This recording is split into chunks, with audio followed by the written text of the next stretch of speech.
Assalamualaikum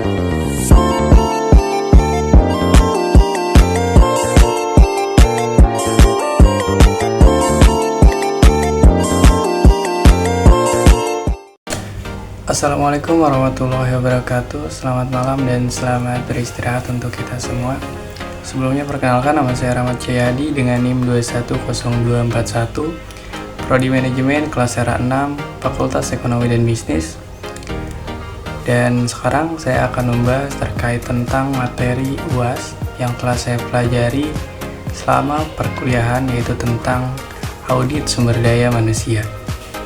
Lanjut saja tanpa berlama-lama, kita langsung ngebahas tentang materi yang memang saya pelajari pada awal masuk kuliah, yaitu tentang sumber daya manusia yang memang meliputi segala potensi, keterampilan, pengetahuan, dan juga kemampuan yang dimiliki oleh individual dalam suatu organisasi atau masyarakat.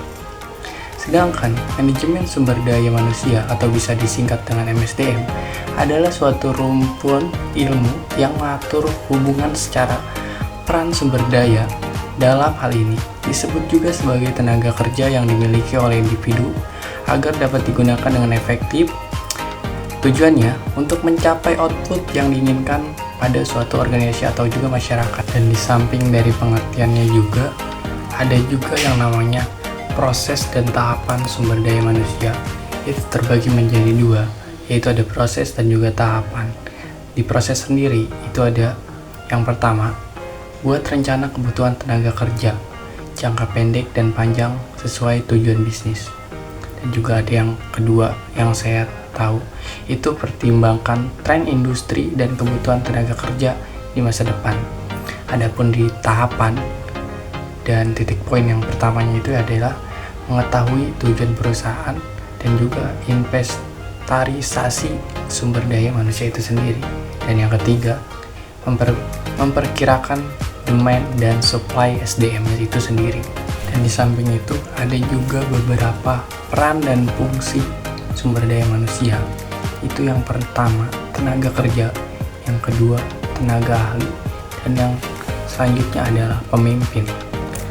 Dan juga ada pengusaha, ada produsen, dan juga ada konsumen.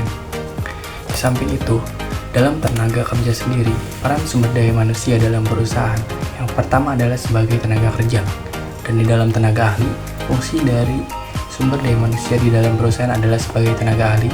Sumber daya manusia akan dianggap sebagai tenaga ahli dan menjadi keunggulan dalam mengembangkan perusahaan ataupun organisasi. Dan juga ada juga fungsi dari pemimpin. Fungsi sumber daya manusia dalam perusahaan adalah sebagai pemimpin yang berguna untuk mengatur jalannya perusahaan dari atas agar nantinya perusahaan bisa bergerak dengan baik. Ada juga tentang pengusaha. Sumber daya manusia sebagai pembisnis atau pengusaha harus bisa bekerja dengan baik secara mandiri agar bisa mengembangkan bisnis ataupun usahanya saat ini. Ada juga yang namanya produsen.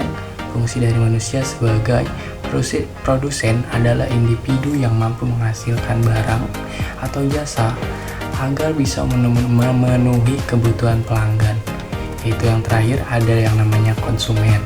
Berdasarkan laman resmi KBBI, konsumen adalah pengguna barang atas hasil produksi, penerima pesan iklan, dan pengusaha layanan jasa. Jadi, fungsi SDM sebagai konsumen adalah mereka yang menggunakan produk barang atau menikmati jasa yang sudah tersedia di dalam pasar.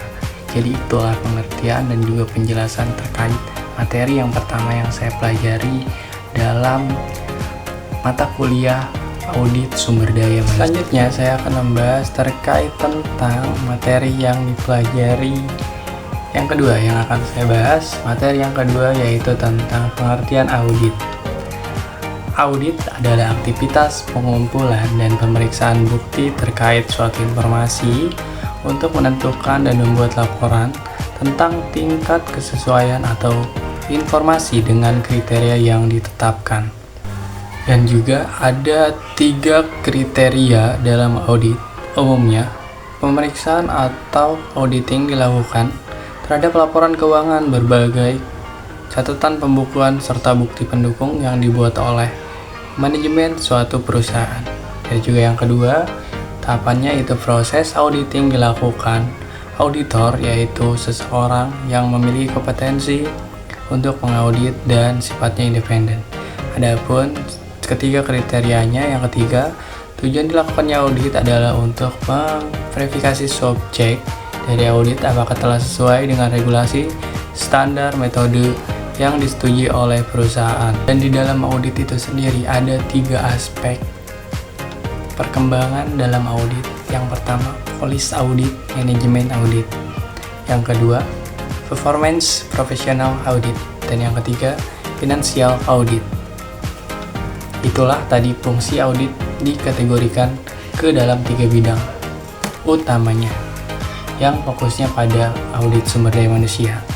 Itu 3 aspek yang telah sangat penting untuk kita pelajari. Dan juga audit dapat dilakukan dalam beberapa situasi. Di antaranya yang pertama, ketika dirasa perlu oleh manajemen puncak. Dan yang kedua, ketika suatu kekuatan eksternal yang memaksa untuk dilakukan suatu tinjauan.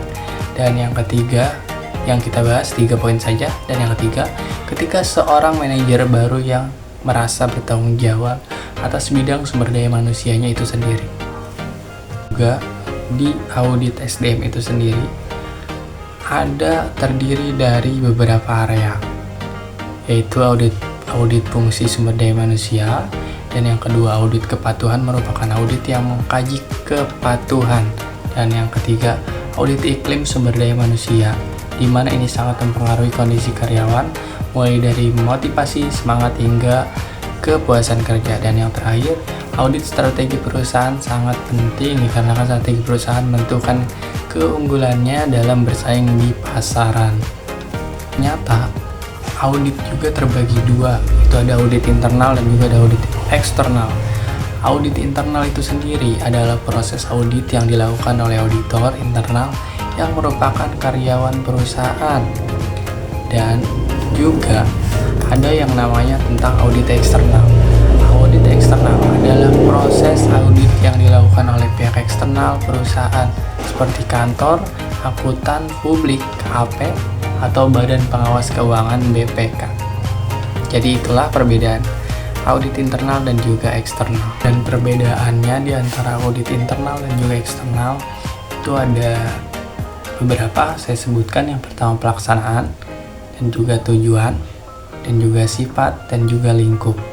Itulah perbedaan antara audit internal dan juga eksternal.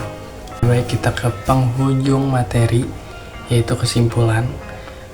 Kesimpulannya dari materi yang saya jelaskan tadi, fungsi dan lingkup audit telah mengalami perkembangan yang signifikan seiring dengan perkembangan zaman dan kebutuhan informasi yang semakin kompleks.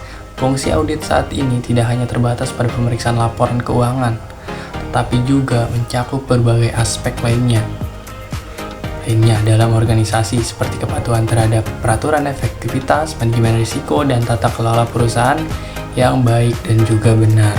Jadi itulah materi yang kedua yang telah saya sampaikan, dan terima kasih. Baik, itulah 2 materi yang telah saya jelaskan untuk memenuhi tugas puas saya yang memang menjadikan suatu pelajaran bagi diri saya untuk lebih paham terkait mata kuliah yang memang kita pelajari. Mungkin itu saja yang bisa dapat saya sampaikan. Kurang lebihnya mohon maaf. Dan terima kasih, selamat menyaksikan dan semoga bisa dipelajari dengan sesama. Sekian, thank you for attention. Wassalamualaikum warahmatullahi wabarakatuh.